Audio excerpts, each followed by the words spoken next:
Hello and welcome back, and today we're going to be talking about the second part of understanding your financial health. So last time we talked about what you own and what you owe, and then calculating the difference, and that being your net worth. Today we're going to be talking about a similar idea, but related to your income and your expenses. So this should be pretty straightforward.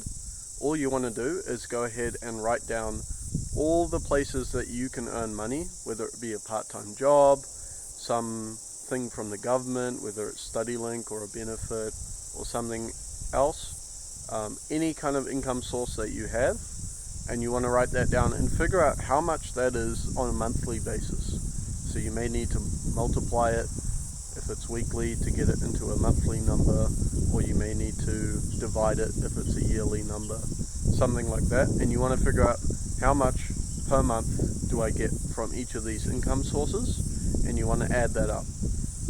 Some of your income sources may be variable, and that's why I suggest calculating it on a monthly basis. So you want to ask yourself, okay, what's a reasonable number that I can expect to definitely get from this income source every month? And so that might mean you need to take a lower number just to be safe that you're definitely going to get that amount. So whatever that is, write that all down for each of your income sources, and you want to then add that all up and figure out what's your total monthly income. And once you've got that, you want to figure out what your expenses are, and you want to write down everything. So you may need to go back through your bank statements for a few months and see all the things that you've spent money on. To make it easy, you can start with just your bills. So this could just be your mortgage or your rent, your utilities like power and internet and water and those kind of things, any subscriptions that you have, anything that you pay on a regular basis that you know is always going to keep coming up.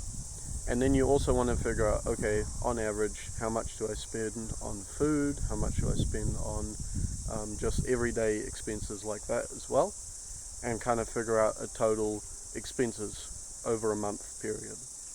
And that way, if you got your income, an average income per month as one number, and your expenses per month as one number, then it's two numbers of the same units, and you can then subtract from your income how much your expenses are. And from that, you should be able to come up with a pretty good understanding of how much money is left over out of your income after you've done all your spending for the month.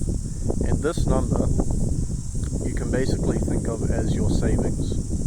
So with these savings, you can do all sorts of stuff within your personal finance journey.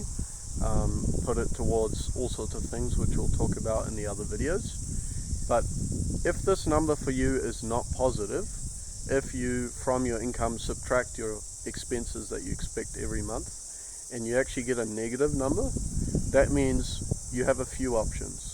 Either you need to spend less money in some way, reduce your expenses, cut out some expenses, adjust your budget and your spending, or you need to be able to increase your income in some way.